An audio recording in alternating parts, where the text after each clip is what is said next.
Alhamdulillahi Rabbil Alamin. Wassalatu wassalamu ala ashrafil anbiya'i wal mursalin. Wa ala alihi wa sahbihi wa man tabi'ahum bi ihsanin ila yaumiddin. Amma ba'd.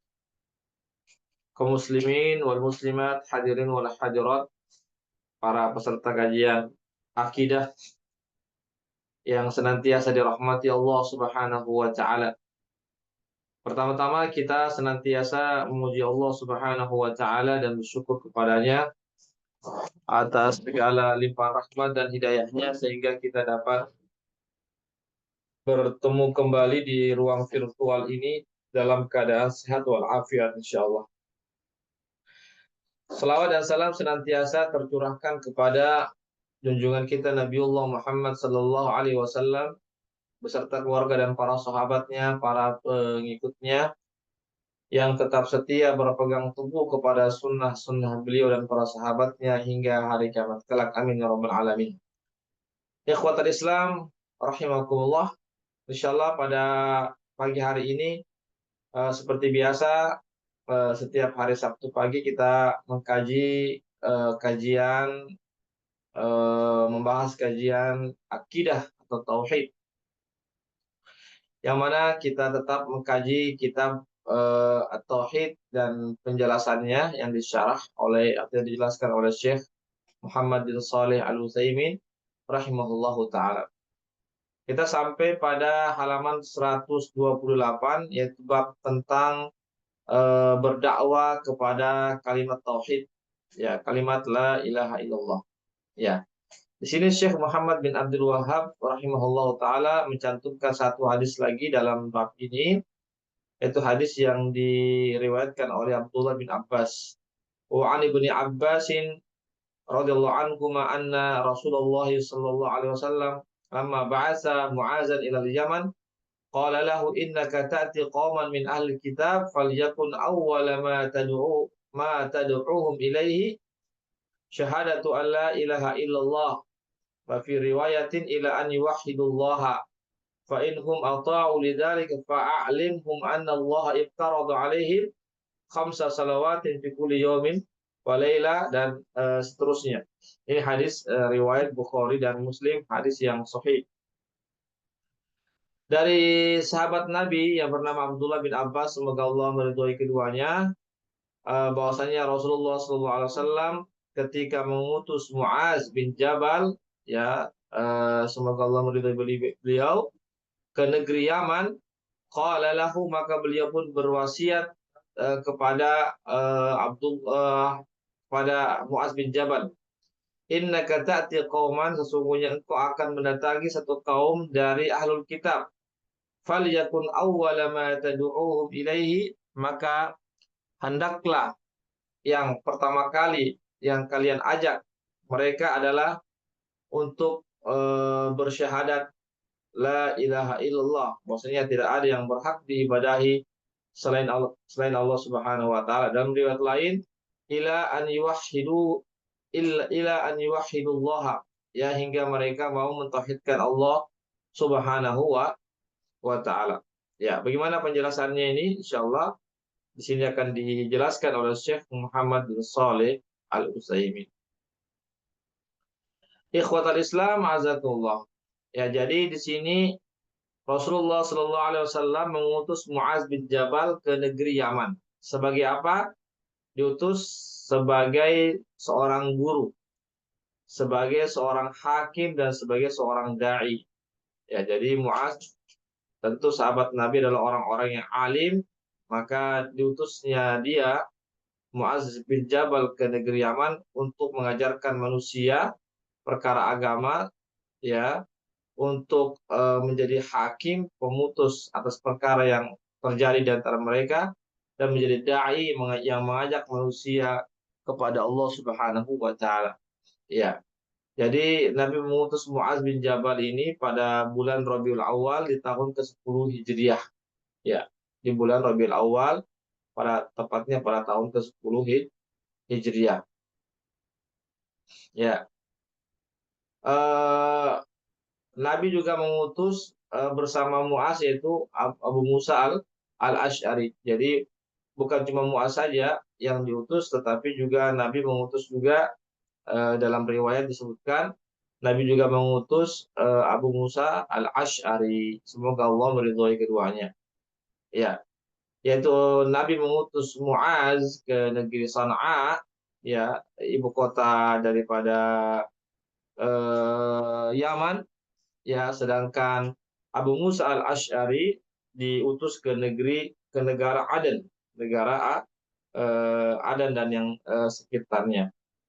Ya, Nabi SAW memerintahkan keduanya untuk ijtama'a, untuk bersatu padu, tidak bercerai-berai, tidak berselisih, wa tatawa'a, saling mendukung, ya, saling apa namanya, saling bantu membantu, wala taftariqo, kata Nabi, janganlah kalian berdua berselisih pendapat atau berpecah belah, wa yassira, dan berikanlah kalian kemudahan kepada orang lain, wala tu'assira, dan janganlah kalian berdua memberikan kesulitan bagi orang lain, wa dzakkira, dan berikanlah peringatan kepada orang lain, wala tunaffira, dan janganlah kalian membuat orang lain lari dari ajakan kalian atau dari agama Islam. Yaitu pesan Rasulullah SAW, ya, ketika beliau mengutus Abu Musa dan Muaz bin Jabal, ya, sebagaimana yang tertera dalam hadis riwayat Imam Bukhari. Ya, kita lihat sini bagaimana Nabi, ya, memerintahkan kepada keduanya ketika menjadi hakim, menjadi dai, atau menjadi muallim, untuk tidak menyusahkan orang lain. Ya, untuk tidak menyusahkan orang lain, justru diperintahkan oleh Nabi kepada keduanya untuk mempermudah, ya, urusan orang lain.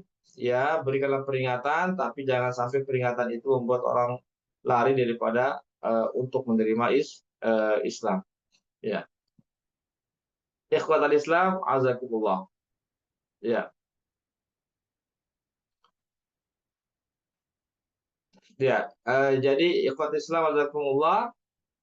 Ya, qala dzalika mursyidan lahu.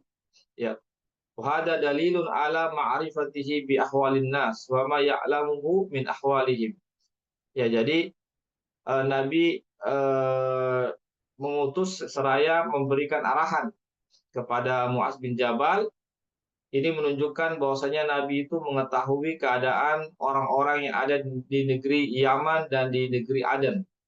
Ya, jadi Nabi mengetahui keadaan orang-orang yang ada di negeri Aden dan di negeri, ya, Yaman. Ya, beliau mengetahuinya bisa dengan dua cara, bisa dengan wahyu atau dengan ilmu ataupun pengalaman. Yaitu, ya, jadi Nabi mengetahui keadaan orang-orang Aden dan orang-orang Yaman itu bisa karena wahyu atau karena ilmu dan apa namanya, ilmu dan pengalaman. Ya, ikhwatal Islam, azakumullah. Jadi di sini dikatakan dari ahli kitab. Yang dimaksud sini ahli kitab adalah dari kaum Yahudi dan Nasrani. Karena mereka keduanya ini diberikan Alkitab, yaitu kitab Taurat kepada umat Yahudi dan kitab Injil kepada umat Nasrani. Mereka dikatakan sebagai ahlul kitab. Ya, tapi hanya saja mereka itu apa namanya, menyelisihi kitab mereka. Ya, umat Yahudi menyelisihi kitab Taurat, sedangkan umat Nasrani menyelisihi daripada kitab Injil yang sebenarnya. Ya, Allahul musta'an. Ya, ikhwatal Islam, azakumullah. Ya, jadi umat Yahudi dan Nasrani ini adalah umat atau penduduk Yaman yang terbanyak pada saat itu. Ya, jadi umat Yahudi dan Nasrani adalah penduduk negeri Yaman yang paling banyak pada saat itu. Ya, meskipun bahwasanya banyak orang-orang musyrik yang tinggal di negeri, ya, Yaman. Akan tetapi kebanyakan yang tinggal di negeri Yaman adalah orang-orang Yahudi dan umat Nasrani. Ya. Nabi kita Muhammad SAW mengkabarkan kepada Muaz dalam hadisnya itu karena dua sebab. Ya, mengkabarkan hal tersebut, eh, arahan-arahan kepada Muaz karena dua perkara atau dua sebab. Yang pertama karena beliau mengetahui keadaan orang yang akan diajak oleh Muaz bin Jabal, ya, yang akan diseru oleh Muaz bin Jabal. Nabi mengetahui tentang keadaan mereka. Yang kedua, ya, eh, maksudnya, Nabi mengkabarkan, memberikan arahan kepada Muaz bin Jabal agar Muaz itu mengetahui tentang keadaan orang yang dia ajak. Itu maksudnya. Agar Muaz memiliki pengetahuan terhadap keadaan orang yang akan mereka ajak kepada Islam. Yang kedua, agar Muaz ini memiliki kesiapan untuk menghadapi mereka. Ya, karena alul kitab ini tentu mereka memiliki kitab dan memiliki ilmu, maka perlu persiapan untuk berdialog dengan ahlul kitab. Itu apa namanya? Kenapa Nabi memberikan arahan kepada Muaz karena dua hal tersebut. Ikhwatal Islam, azakullah. Ya,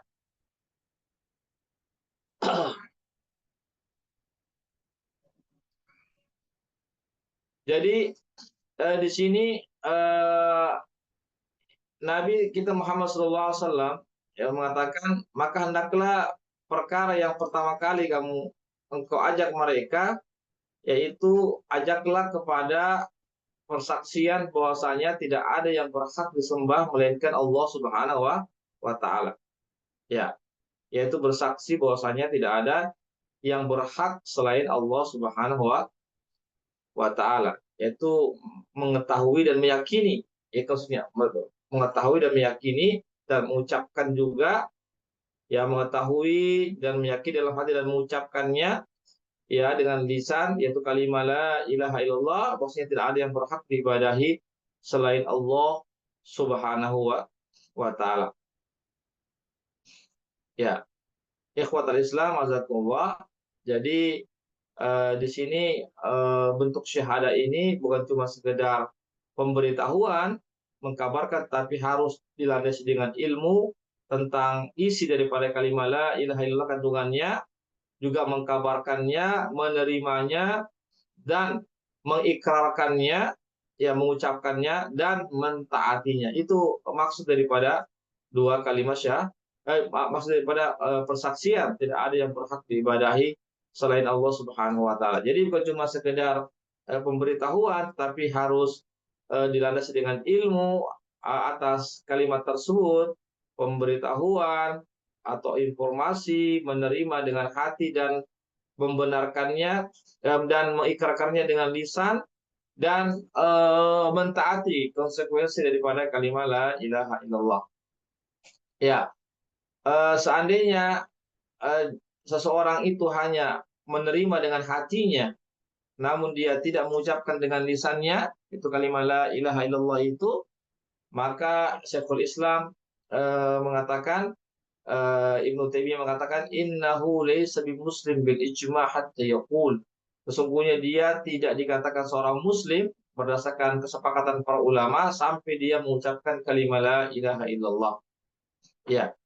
Jadi persaksian tidak ada yang berhak diibadahi melainkan Allah itu harus diucapkan dengan lisan. Ya, bukan cuma sekedar pembenaran dalam hati, itu tidak cukup, harus diucapkan dengan lisan. Ya, sebagaimana namun jika pembenaran dalam hati, ya, namun tidak diucapkan, maka itu tidak bermanfaat di sisi Allah Subhanahu wa taala. Maka pembenaran dalam hati itu, ya, tanpa mengucapkannya, maka itu tidak ada manfaatnya di sisi Allah Subhanahu wa taala. Nabi pernah ketika Abu Thalib di akhir hayatnya, Nabi pun meminta pamannya Abu Thalib untuk mengucapkan kalimat la ilaha illallah, untuk mengucapkan kalimat la ilaha illallah. Tapi Abu Thalib tidak mau mengucapkan kalimat tersebut. Ya, maka keyakinan dalam hati itu tidak ada manfaatnya jika tidak diucapkan, apatah lagi jika tidak dijalankan konsekuensi daripada kalimat tersebut. Ikhwatul Islam nazakumullah. Jadi kalimat la ilaha illallah artinya tidak ada yang berhak untuk diibadahi, disembah dengan penuh pengagungan, kecintaan dan rasa harap dan rasa takut melainkan hanya kepada Allah. Jadi yang maksud dengan tidak ada sembahan yang hak, ya itu adalah makna yang benar. Ya, adapun yang menafsirkan bahwasanya tidak ada yang dapat menciptakan, membuat melainkan Allah, ini adalah tafsiran yang batil, ya, tafsiran yang tidak dibenarkan. Kenapa? Karena orang-orang musyrik juga mengakui bahwasanya yang mampu menciptakan, bahwasanya yang menciptakan itu yaitu Allah Subhanahu wa taala. Ya, yang menciptakan Allah Subhanahu wa taala. Mereka mengakui itu, tetapi mereka tidak mau menyembah hanya kepada Allah Subhanahu wa taala, sehingga keimanan orang-orang kafir itu tidak diterima oleh Allah Subhanahu wa taala. Ya. Jadi sekali lagi orang-orang musyrik mengakui bahwasanya Allah itu satu-satunya zat yang menciptakan, yang menguasai dan yang seterusnya. Sebagaimana firman Allah, wala in sa'altahum man khalaqahum la yaqulunnallaha.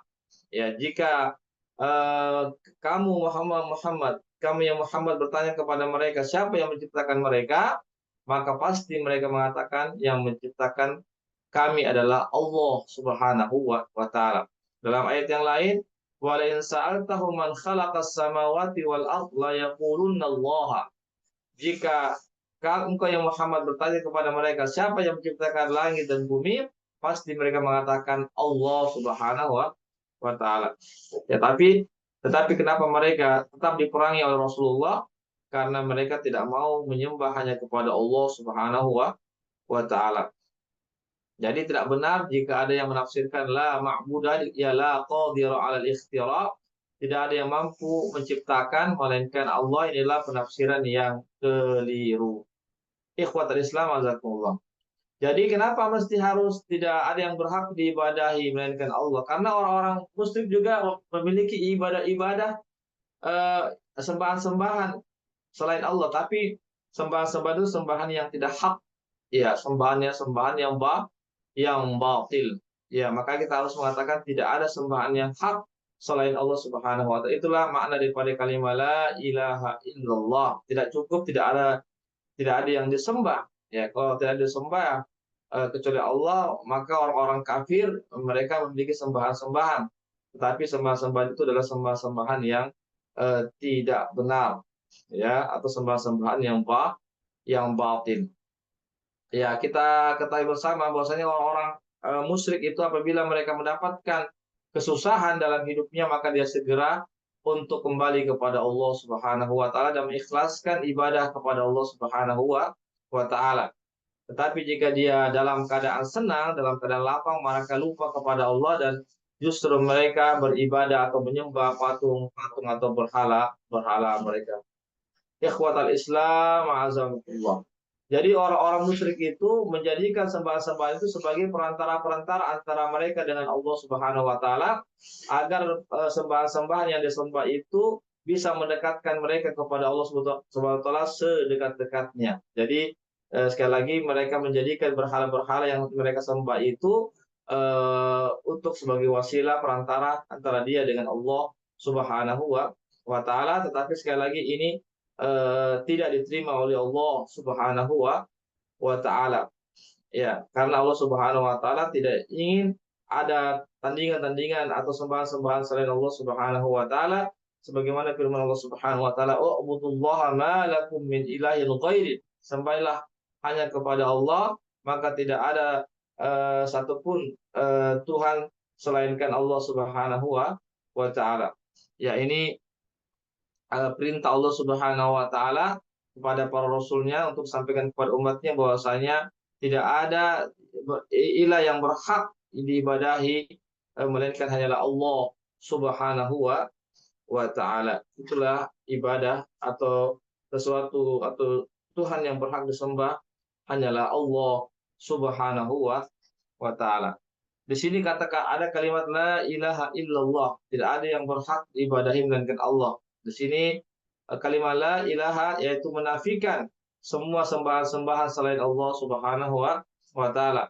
Illallah dan menetapkan kecuali Allah, kecuali hanyalah Allah, menetapkan tentang keesaan Allah Subhanahu wa taala, menciptakan tentang apa namanya bahwasanya hanyalah Allah Subhanahu wa taala yang berhak untuk diibadahi, bukan makhluk-makhluk yang lainnya. Kemudian yang berikutnya ya, di sini disebutkan ikhwatal Islam azakumullah, ya,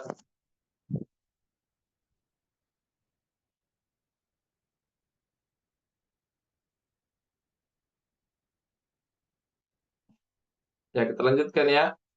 Kemudian satu hadis lagi riwayat Imam Bukhari dari dari Imam Bukhari dan Muslim dari Sahal bin Sa'ad, semoga Allah meridhoinya, anna Rasulullah sallallahu alaihi wasallam qala yaum Khaybar la u'tiyanna ar-rayata ghadan rajulan yuhibbullaha wa rasulahu wa yuhibbuhu Allah wa rasuluhu yaftahu Allah ala yadayhi fabata an-nasu yadukuna lailatahu ayyuhum yuqtaha falamma asbahu ghadaw ala Rasulillah sallallahu alaihi wasallam. Ini agak panjang hadisnya.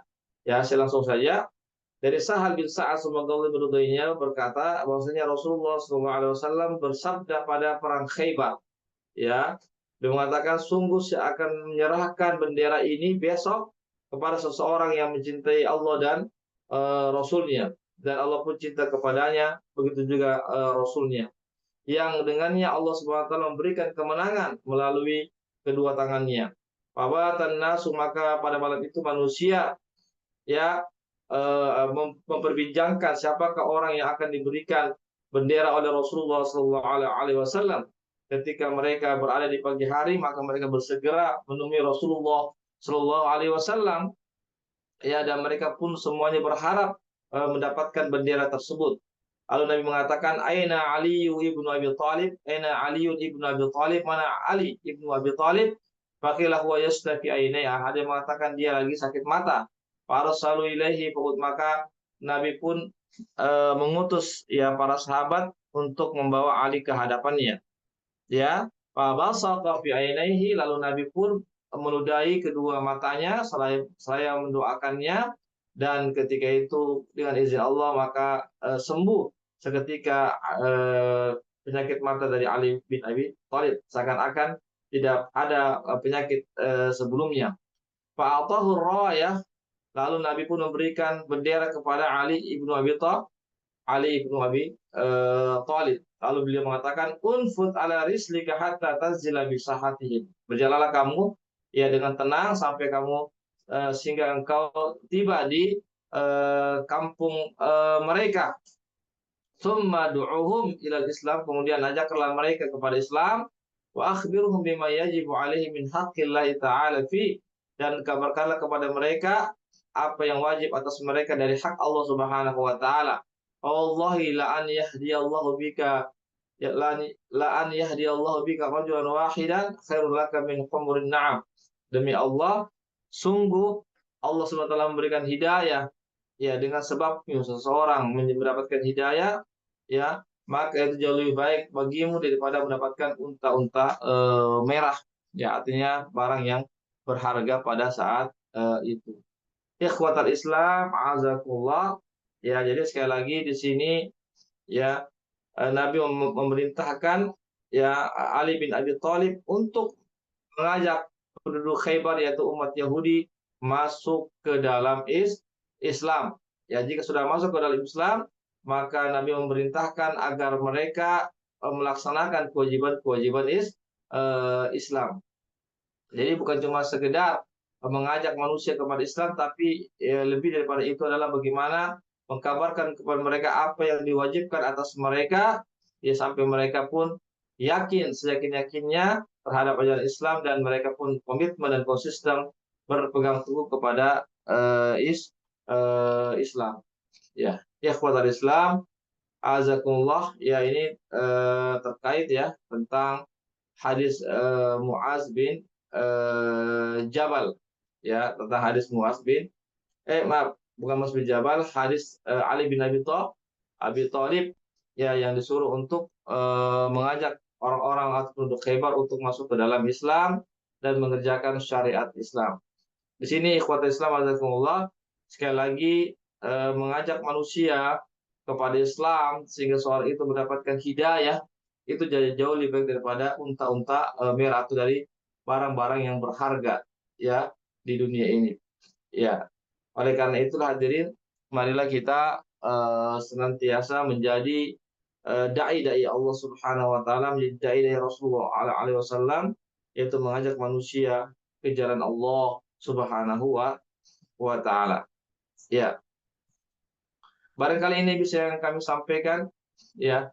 Adapun tentang petikan-petikan hadis dan ayat, insya Allah kita akan sambung pada pertemuan di pekan depan. Ya, silakan kalau ada yang mau bertanya, kalau sekalian.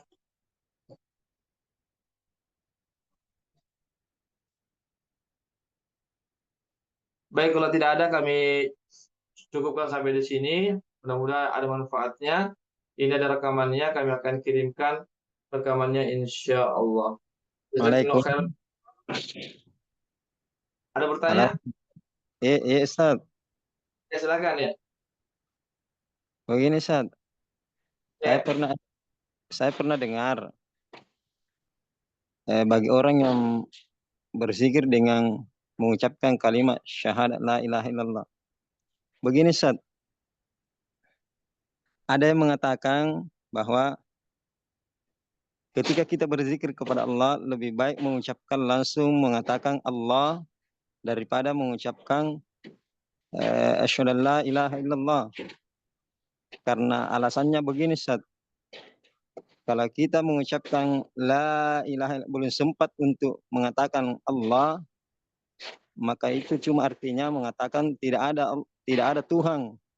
Nah, makanya ada yang berpendapat bahwa kalau berzikir dalam hati begitu langsung saja Allah begitu, Ustaz. Bagaimana itu anunya, Ustaz? Hukumnya, Ustaz? ya, tidak benar. Yang benar itu zikir itu harus lengkap. Iya, zikir itu lengkap. Iya. Kalau Allah saja tidak lengkap. Harus lengkap sebenarnya la ilaha illallah, tidak ada yang berhak diibadah. Itu kan kita pengakuan. Iya, kita mengakui bahwasanya benar bahwasanya tidak ada yang berhak untuk diibadahi melainkan Allah. Tapi kalau Allah Allah saja itu tidak lengkap. Kenapa dia Allah Allah saja? Ada apa dengan Allah Allah Allah saja? Tidak lengkap. Ya, jadi kata ulama itu harus lengkap, seperti subhanallah itu kan lengkap. Ya, maha suci Allah lengkap.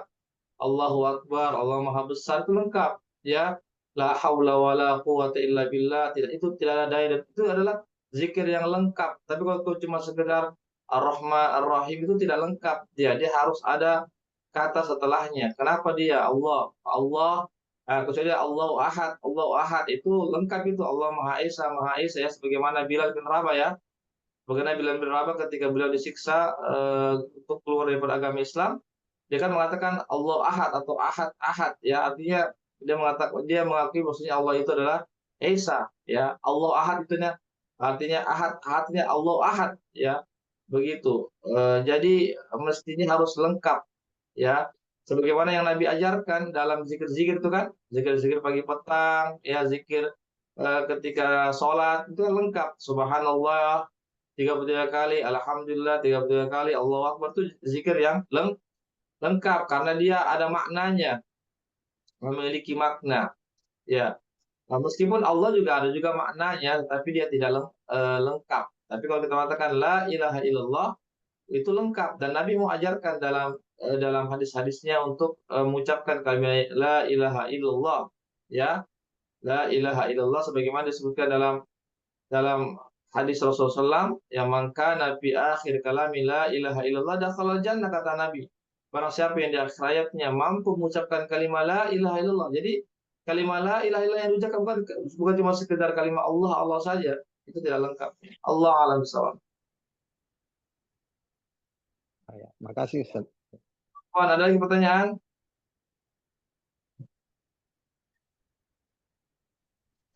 Baik, kalau tidak ada ya kita cukupkan sampai di sini ya.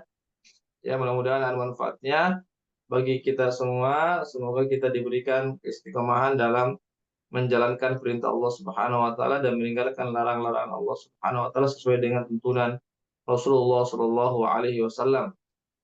Barakallahu fikum, dan kami juga mengucapkan jazakumullah khairan kepada para donatur yang sudah berpartisipasi terlaksana kegiatan kali ini. Semoga Allah berikan pahala di sisinya yang lebih besar lagi. Amin ya rabbal alamin. Insyaallah kita bertemu lagi di dalam kajian fikih ibadah di pekan depan, dan untuk kajian fikih ya sedianya malam karena kita bulan puasa kita majukan ya. Kajian fikih insyaallah kita majukan di sore hari, di sore hari ya, jam 4 sampai jam 5 insyaallah. Kajian fikih jam 4 sampai jam 5 insyaallah. Barangkali ini yang bisa saya sampaikan, mohon maaf jika ada yang kurang berkenan ya, ada kata-kata yang kami yang keliru ya, semata-mata karena hawa nafsu kami atau godaan setan ataupun dari dari kebodohan kami. Baiklah, yang benar datang dari Allah saja. Kami tutup dengan membaca doa penutup saja. Subhanakallahumma bihamdik, asyhadu an la ilaha illa anta, astaghfiruka wa atubu ilaik. Assalamualaikum warahmatullahi wabarakatuh. Warahmatullahi wabarakatuh.